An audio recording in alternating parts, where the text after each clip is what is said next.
റജബുൻ ശഹറുല്ലാഹ് വശഅബാനു ശഹരി വറമളാനു ശഹറു ഉമ്മത്തി. നബിയുനാ റസൂലുള്ളാഹി സ്വല്ലല്ലാഹു അലൈഹി വസല്ലമ തങ്ങൾ തന്റെ പ്രിയപ്പെട്ട അനുയായികളോട് ഓർമ്മപ്പെടുത്തുകയാണ്, സ്വഹാബാ റജബുൻ ശഹറുല്ലാഹ്,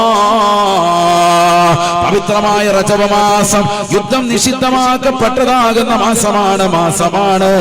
വളരെ പവിത്രമായ മാസമാണ്.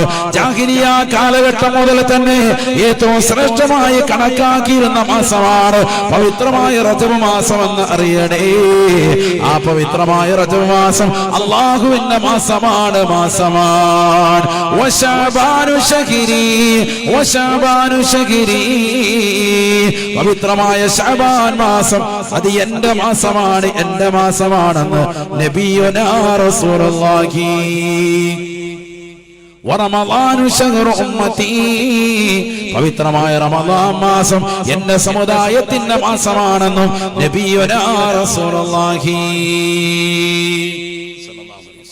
അല്ലാഹു നമുക്ക് അമൽ ചെയ്യാൻ തൗഫീഖ് നൽകട്ടെ.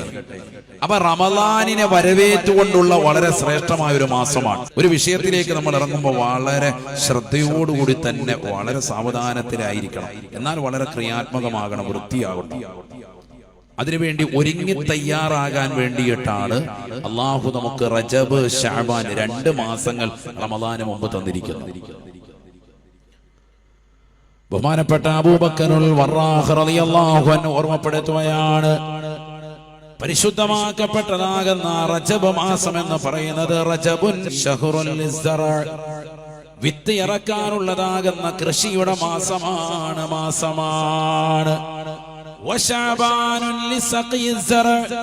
ആ കൃഷിയെ നനയ്ക്കാനുള്ള മാസമാണ് പവിത്രമായ ശഅബാൻ. പവിത്രമാക്കപ്പെട്ടതാകുന്ന റജബിൽ നീ ഇറക്കിയതാകുന്ന കൃഷിക്ക് വെള്ളം നനച്ചു കൊടുത്തുകൊണ്ട് ശഅബാനിനെ നീ അമലുകൾ കൊണ്ട് മുഖരിതമാക്കി. പവിത്രമായ റമദാൻ കടന്നു വരുമ്പോ ആ റമദാനിൽ നീ ചെയ്തതാകുന്ന എല്ലാ നന്മകളെയും കൊയ്തെടുക്കാനുള്ള മാസമാണ്. വറമളാനുൻ ലിഹസാദിസ് സറഈ,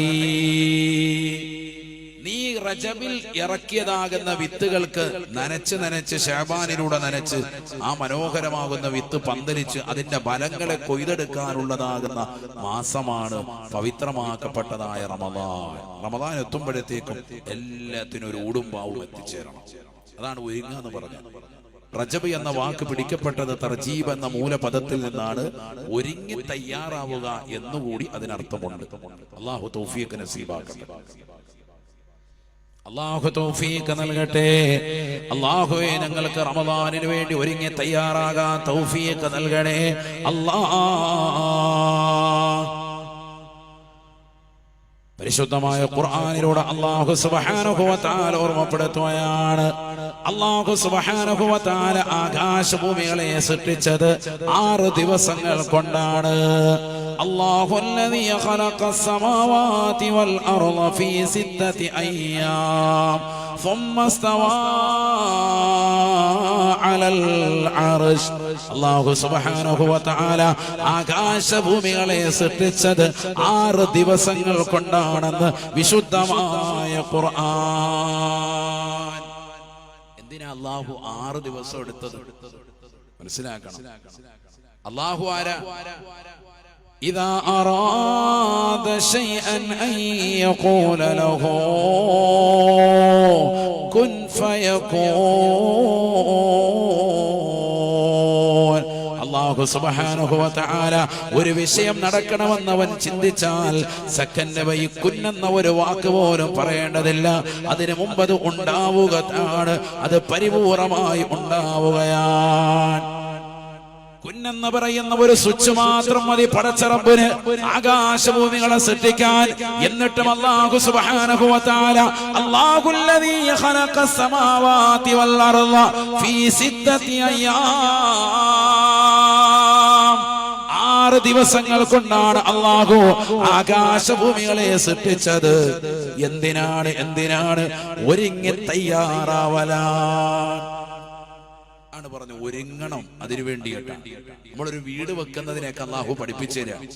ഒരു വീട് പെട്ടെന്ന് തട്ടിക്കൂട്ടുന്ന ഒരു വീടും 1 വർഷം എടുത്ത് വൃത്തിയായിട്ട് വെള്ളം നനച്ച് വേണ്ടുന്ന രീതിക്ക് അതിന്റെ കട്ടയ്ക്കും ഇഷ്ടിക്കൊക്കെ വെള്ളം നനച്ച് വാർപ്പിനും ഒക്കെ കറക്റ്റായിട്ട് സമയമെടുത്തുകൊണ്ട് പണിയുന്ന ഒരു പേരെയും വ്യത്യാസം ഉണ്ടാവും. മറ്റേത് പെട്ടെന്ന് തട്ടിക്കൂട്ടിയത് വിള്ളലുണ്ടാവും, ചിലപ്പോൾ എല്ലാം കൂടി പൊളിഞ്ഞ് താഴോട്ട് പോകാനും മതി. ആകാശഭൂമികളെ അള്ളാഹു ഒരു സെക്കൻഡ് കൊണ്ട് സൃഷ്ടിക്കാൻ കഴിവുള്ളതാകുന്ന നാഥൻ ചില കാര്യങ്ങൾ നമുക്ക് പഠിപ്പിച്ചു തരികയാണ്. എടാ റമദാൻ വരുന്നു, ആ റമദാനിനെ നീ എടുത്തു ചാടി അങ്ങോട്ട് കടക്കരുത്. അതിനെ ഉപയോഗപ്പെടുത്തണമെങ്കിൽ ഒന്ന് ഒരുങ്ങി തയ്യാറാവണം. അതിനു വേണ്ടിയിട്ടാണ് നിനക്ക് റജബ് ശഅബാൻ 2 മാസങ്ങൾ നിനക്ക് നൽകിയിരിക്കാൻ, റമദാനിനെ വരവേൽക്കാൻ. അള്ളാഹു തൗഫീഖ് നൽകട്ടെ. അത് മനസ്സിലാക്കി തരാനാണ് 6 ദിവസങ്ങൾ കൊണ്ട് അള്ളാഹു ആകാശഭൂമികളെ പടച്ചത് എന്ന് മുഫസ്സിരീങ്ങൾ രേഖപ്പെടുത്താൻ. അള്ളാഹു തൗഫീഖ് നസീബാക്കട്ടെ. മനസ്സിലാക്കണം. ഇങ്ങനെ ഓരോന്ന് നോക്കിയാൽ ഖുർആനിൽ പരിശോധിച്ചാൽ ധാരാളമുണ്ട്. ഞാനിപ്പോ അതിലേക്ക് പോകുന്നില്ല.